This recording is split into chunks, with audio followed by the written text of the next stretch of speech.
Welcome back to the Caribou Data Science Show. It's the evening of December 4th, 2020. It's a Friday evening here in Central Ohio. Before we get started, if you haven't done so yet, I'd appreciate it if you would click that subscribe button, bottom right hand corner of the screen. Also, don't forget to click the bell, the notification button next to the subscribe button, so you can be notified every time a new video goes up. Secondly, if you click on the description, you're going to see a link to a script called Buy Me a Coffee. I'd appreciate it if you click on that link down there and buy me a cup of coffee. So now this is part 2 or 3 of how to use Excel and a database together. Again, this doesn't make it not Excel, but a spreadsheet and a database. I'm using SQLite with DB Browser, and I'm also using LibreOffice Calc, but any database and any spreadsheet will work. Okay. So this tonight's subject is how do you calculate a weekly total in SQL, particularly in SQLite SQL. Okay, so I posted the question to the forum at the SQLite.org forum, and uh, and Keith Metcalf answered my question right over here. Okay, he actually answered it back up here. Select end date, sum from subquery, group by end date, order by end date. Okay, so this is where the end date value is calculated. So I suppose in one sense it creates a temporary table.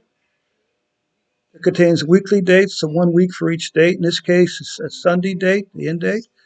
Uh, and he actually explains this. He goes to great detail to explain this right down here. Okay? But basically, this is a system function. Convert it to Julian date. It's just, take the column then, the date field from the table, convert it to a Julian date, and then subtract this number here, convert it to an integer, and do this, and then assign it to a variable called end date. So you calculate your end dates, then you come back up here and run your select function, and your group by function, your order by function, and that's how we get a series of end dates. Okay. Now what I've done over here, I've done something a little bit different, just to show you the flexibility of a simple statement like this. Up here, of course, I got my shout out to Keith Metcalf on the SQLite forum for the code which you see down here. Now, by adding a country here, and a group by and a country by, sort by country and date. What I've done is, as I'm going to create a list where there's one row for each country for each week with the totals for that country for that week. Okay, see what happens here. Oh,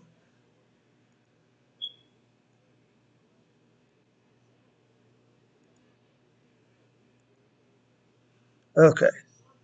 So here you can see Afghanistan for the Sunday of 1/5. A week later, 1/12 numbers, so forth. Okay. Now you can see Albania started again, but Albania didn't have a number since 3/15. Okay. Algeria starts back over with 1/5 again. So now we got a complete table.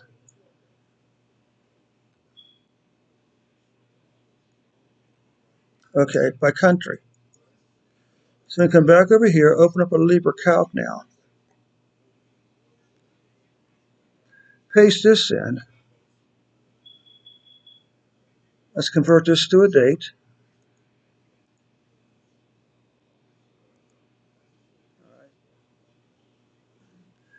Come over here. Let's plot cases.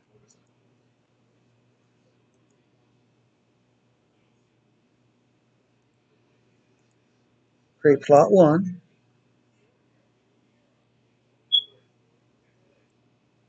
Okay. Now let's plot the deaths.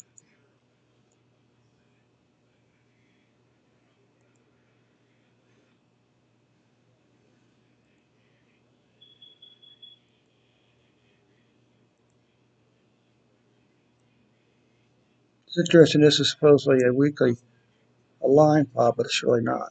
Now, how can we have a negative number back over here? That is a little strange. Hmm. So this is essentially the totals for the total cases for this entire data set here, and this is total deaths.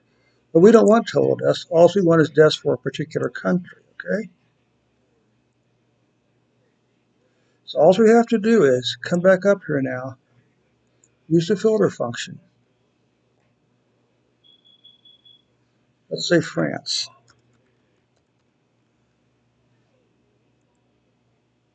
Now we got the numbers for France. Okay. Come back up here. Let's try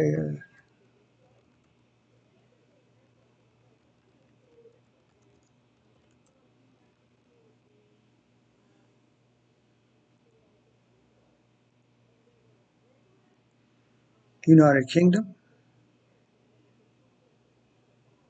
Okay. Okay.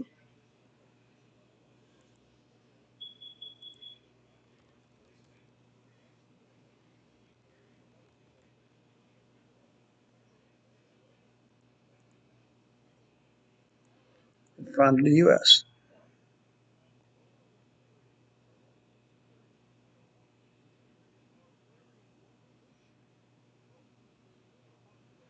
Now we could do something a little crazy. We can do this for a.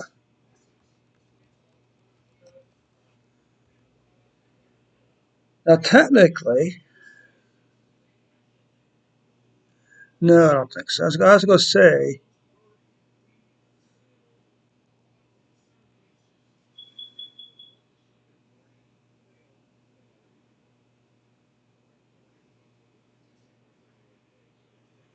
okay. Now the problem is you can't. Well, you could. I suppose you could do something like this. 1, 2, 3, right?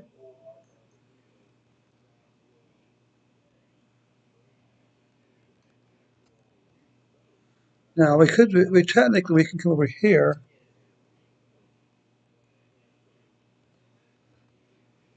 Okay. This is the moving average. Now if we come down here, we should only be able to get the.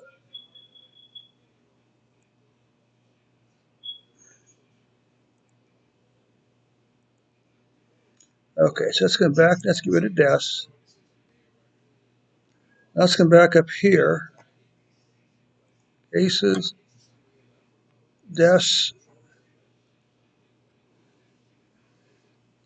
So what I'm doing a moving average of 4 weeks. Now is this valuable? We'll see here in a minute. So let's come back up here. Let's plot this number here now, shall we? See exactly what we got here. Now I'm not really sure why that didn't work, unless it was because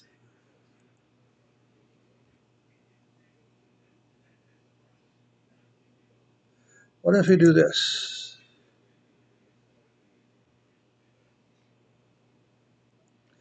Maybe it's because, let's try this one more time. Maybe we didn't do the numbers right. Let's see something.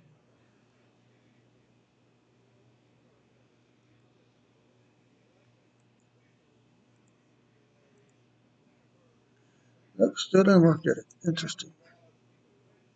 Not really sure why. Let's try plotting this part here.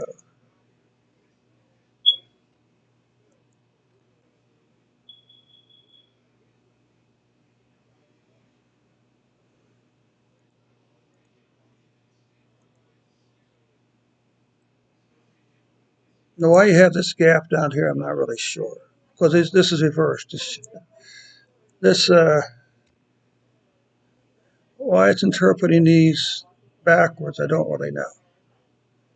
Okay, but here's the main. With a weekly number, you really don't necessarily need a moving average. Okay, so let's get rid of that.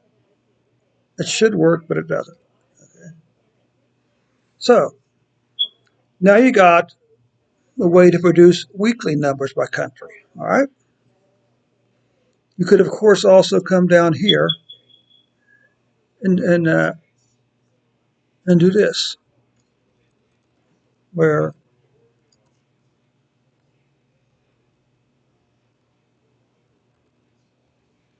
okay,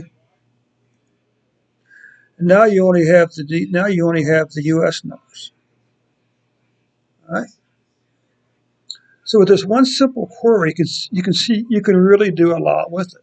Okay, that's another tool, the way to look at your COVID-19 data. Okay, so I hope you found this interesting and useful. If you have, don't forget to click that subscribe button. Also, don't forget to smash that like button. And finally, don't forget to click on that buy me a coffee link in the description below and buy me a cup of coffee. Thanks so much for your time. We'll catch you on the next SQLite adventure.